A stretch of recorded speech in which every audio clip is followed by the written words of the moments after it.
Assalamualaikum warahmatullahi wabarakatuh. Kami dari kelompok 6 akan membahas tentang psikologi humanistik, behavioristik, dan konstruktivistik. Anggota kelompok kami ada 4, yaitu Reda Kusnul, Vira Maulidia, Rizky Putri, dan Ainul Latifah. Penjelasan yang pertama adalah pengertian teori psikologi. Psikologi berasal dari dua kata bahasa Yunani, psike yang berarti jiwa dan logos yang berarti ilmu.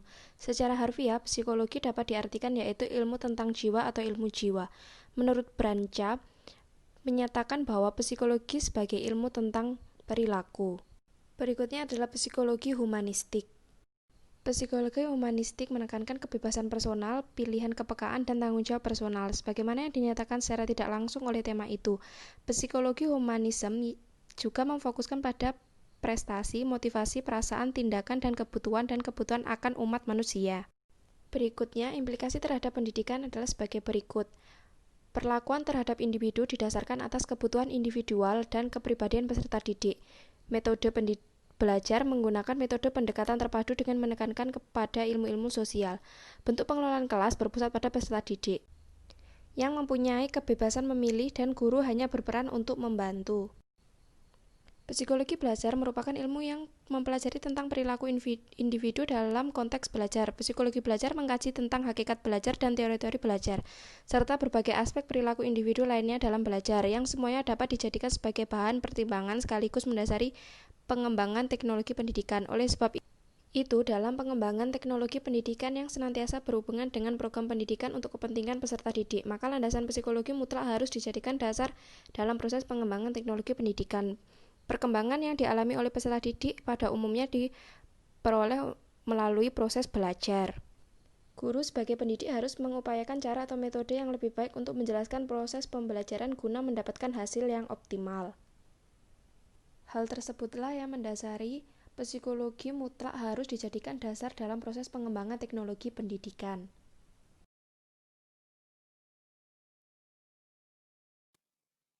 Yang kedua, ada psikologi behavioristik.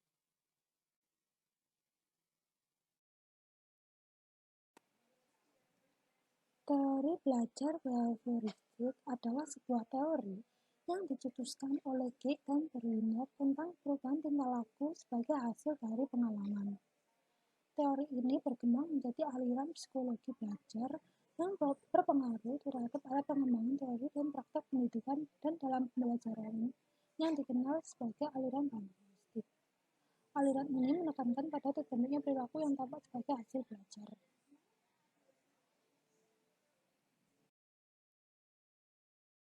Prinsip-prinsip teori behaviorisme yang banyak dipakai di dunia pendidikan ialah prinsip dari Harley dan Davis. Prinsip yang pertama, proses belajar dapat berhasil dengan baik apabila si pelajar ikut berpartisipasi secara aktif di dalamnya. Yang kedua, materi pelajaran dibentuk dalam bentuk unit-unit kecil dan diatur berdasarkan urutan yang logis sehingga si pelajar mudah untuk mempelajarinya.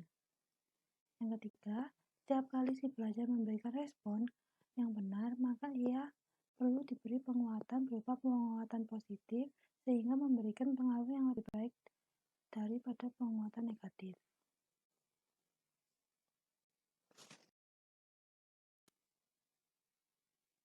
Implikasi psikologi behavioristik terhadap pendidikan adalah sebagai berikut. Yang pertama, perlakuan terhadap individu didasarkan kepada tugas yang harus dilakukan sesuai dengan tingkat tahapan dan dalam pelaksanaannya harus ada ganjaran dan kedisiplinan. Yang kedua, motivasi belajar berasal dari luar atau eksternal dan harus terus-menerus dilakukan agar motivasi itu tetap terjaga. Yang ketiga, metode belajar dijabarkan secara rinci untuk mengembangkan disiplin ilmu tertentu. Yang keempat, tujuan kurikuler berpusat pada pengetahuan dan keterampilan akademis serta tingkah laku sosial. Yang kelima, pengelolaan kelas berpusat pada guru dengan interaksi sosial sebagai sarana untuk mencapai tujuan tertentu dan bukan merupakan tujuan utama yang hendak dicapai. Yang keenam, untuk mengefektifkan belajar maka dilakukan dengan cara menyusun program secara rinci dan bertingkat sesuai serta mengutamakan penguasaan bahan atau keterampilan. Yang ketujuh, peserta didik cenderung pasif. Yang terakhir, kegiatan peserta didik diarahkan dengan pemahiran keterampilan melalui pembiasaan tahap demi tahap secara rinci. Selanjutnya, yang ketiga adalah psikologi konstruktivistik. Konstruktivisme adalah salah satu filsafat pengetahuan yang menekankan bahwa pengetahuan adalah berbentuk atau konstruksi kita sendiri, atau von Glassford. Pengetahuan bukan tiruan dari realitas, bukan juga gambaran dari dunia kenyataan yang ada. Pengetahuan merupakan hasil dari konstruksi kognitif melalui kegiatan seseorang dengan membuat struktur, kategori, konsep, dan skema yang diperlukan untuk membentuk pengetahuan tersebut. Menurut teori konstruktivisme, yang menjadi dasar bahwa siswa memperoleh pengetahuan adalah karena keaktifan siswa itu sendiri.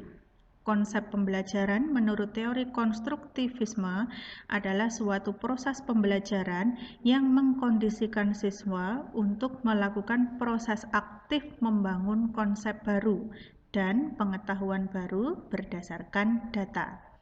Oleh karena itu, proses pembelajaran harus dirancang dan dikelola sedemikian rupa, sehingga mampu mendorong siswa mengorganisasi pengalamannya sendiri menjadi pengetahuan yang bermakna. Sedangkan implikasi untuk teori konstruktivisme pada pembelajaran diantaranya, setiap guru akan pernah mengalami suatu materi telah dibahas dengan sejelas-jelasnya. Namun, masih ada sebagian siswa yang belum mengerti ataupun tidak mengerti yang diajarkan sama sekali. Hal ini menunjukkan bahwa seorang guru dapat mengajar suatu materi kepada siswa dengan baik. Namun, seluruh atau sebagian siswanya tidak belajar sama sekali.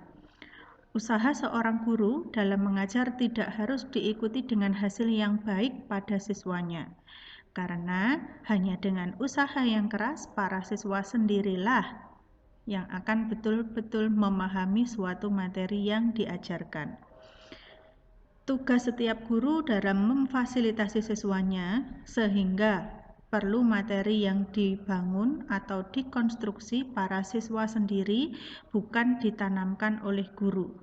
Para siswa harus dapat secara aktif mengasimilasikan dan mengakomodasi pengalaman baru ke dalam kerangka kognitifnya. Sedangkan pandangan konstruktivisme tentang belajar adalah sebagai berikut. Yang pertama, konstruktivisme memandang bahwa pengetahuan non-objektif, bersifat temporer, selalu berubah, dan tidak menentu. Yang kedua, belajar adalah penyusunan pengetahuan dari pengalaman konkret, aktivitas kolaboratif, dan refleksi dan interpretasi. Ketiga, seseorang yang belajar akan memiliki pemahaman yang berbeda terhadap pengetahuan tergantung pengalamannya dan perspektif yang di dalamnya menginterpretasikannya. Berikut adalah kesimpulan dari materi yang di atas. Dapat disimpulkan bahwa landasan psikologi merupakan pemahaman terhadap peserta didik yang berkaitan dengan aspek kejiwaan. Landasan psikologi memiliki peran dalam dunia pendidik, baik itu dalam belajar dan pembelajaran. Pengetahuan tentang psikologi sangat diperlukan oleh pihak guru atau instruktur pengasuh dalam memahami karakteristik, kognitif, afektif, dan psikomotorik peserta secara integral. Pemahaman psikologis peserta didik oleh pihak guru atau instruktur di institusi pendidikan memiliki kontribusi yang sangat berarti dalam membelajarkan peserta didik sesuai dengan sikap, minat, motivasi, aspirasi, dan kebutuhan peserta didik, sehingga proses pembelajaran di kelas dapat berlangsung secara optimal dan maksimal. Sekian penyampaian materi dari kelompok 7. Bila ada salah, mohon maaf. Saya akhiri. Wassalamualaikum warahmatullahi wabarakatuh.